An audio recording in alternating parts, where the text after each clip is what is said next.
Good afternoon, friends. Vanakkam. Well, we had a long day listening to very distinguished speakers who have aired their views regarding affairs nuclear. Morning sessions, afternoon session.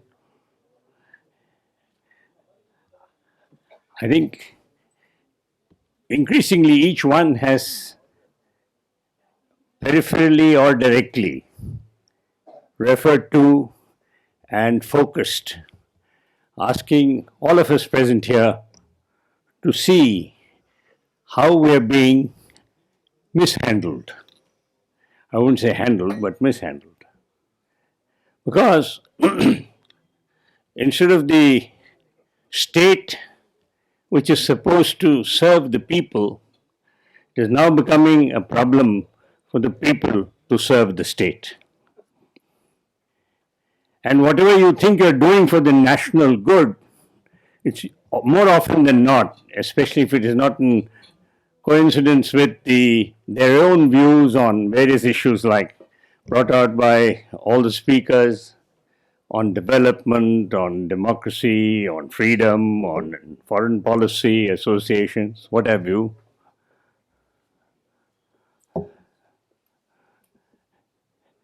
It's a great shame that the focus has always been on people who are working for the welfare of the people to be misunderstood or deliberately misunderstood and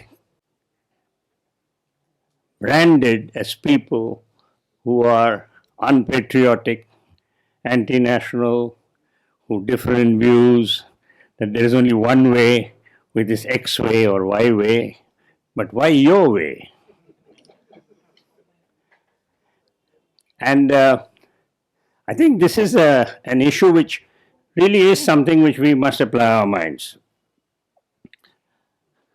And if we continue to, certainly many people who I know, including my own tribe of ex-servicemen and servicemen from the highest to the various levels, if you keep quiet, then who will be there to speak? I'm always reminded of Niemöller's great poem where he says, you know, they came for the communists and nobody said anything, so they disappeared, and then they came for the Jews, and then they came for somebody else. And finally, when they came for me, there was nobody there to cry or call or help. We don't want to get into that situation. We want to cry and cry out loud so that everybody understands the dangers that this country has created of our own making. I mean, you can't blame anybody from outside. You can't blame X, Y, or Z for the precarious situation that we have allowed ourselves to get into, which is quite horrific when you come to think of it, because you've reached a stage where nobody seems to be able to do anything or say anything without the ability or power to go to great lawyers like Prashantji here or anybody else. You see, it's not easy to go to the courts. And even there you are not too sure, because some of these guys are also themselves belong to some prejudice or the other. So one has to be very clear about this situation. Two, I think it is time that we did get all the forces of people together who do not quite agree with what is going on. And what happens is, at the moment, we're all squeaking or squawking or shouting in various corners of India. I think it's time that we brought all these little forces like Lilliputians come together so that Gulliver can be hit hard. It's very important. We seem to forget it at the moment. We think that Little noise here, little noise there, little fight there, something else there. It has made no impression, no impact whatsoever, at least so far.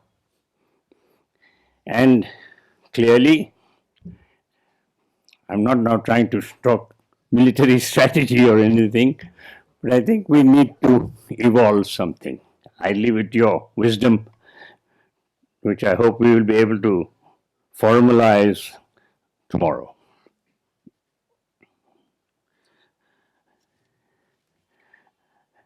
I'm delighted that Uday Kumar and Sundar, Prashantji, this is in a way the first step. We've just come together. Neeraj, and you saw the horrific photographs. Surely, why are they doing all this? It's not that they do not know that this is possible or this is likely or this can happen. You heard Dr. Kakodkar's statement, which was put out in a slide by Neeraj, which was very clear. I think the answer was then in Marathi, but he made a beautiful English translation. Hey, quite open. If we are doing this to benefit Americans, French, and the Russians. God Almighty, I mean, surely, if that be the case, then we are also going to do it for Indians, and Indians, whether he likes it or not.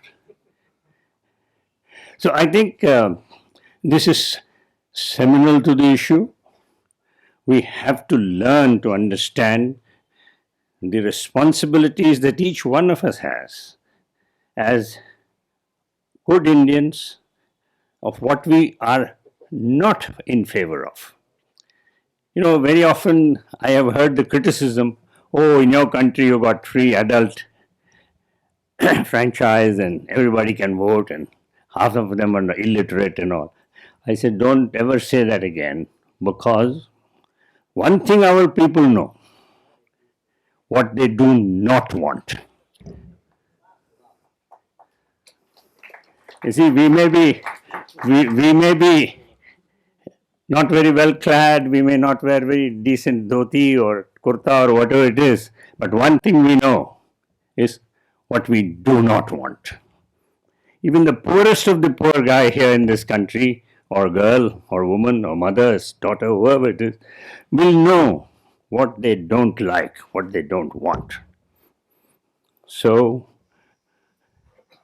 let's go and make it very well known to others also that what we do not want.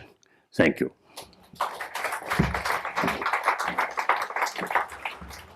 How about saying a few slogans? What is the Tamil slogan? Vendam, vendam, Anu Urja vendam.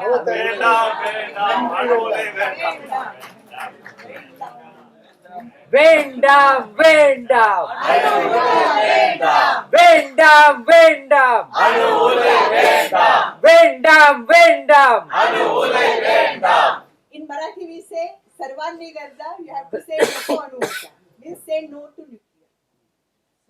Sarvanni Garja. Nako Anurja. Sarvanni Garja. Nako Anurja. Sarvanni Garja. Nako Anurja. Anu Urja Murdabad. Anu Urja Murdabad. Murdabad, Murdabad. Anu Urja Murdabad. Murdabad, Murdabad.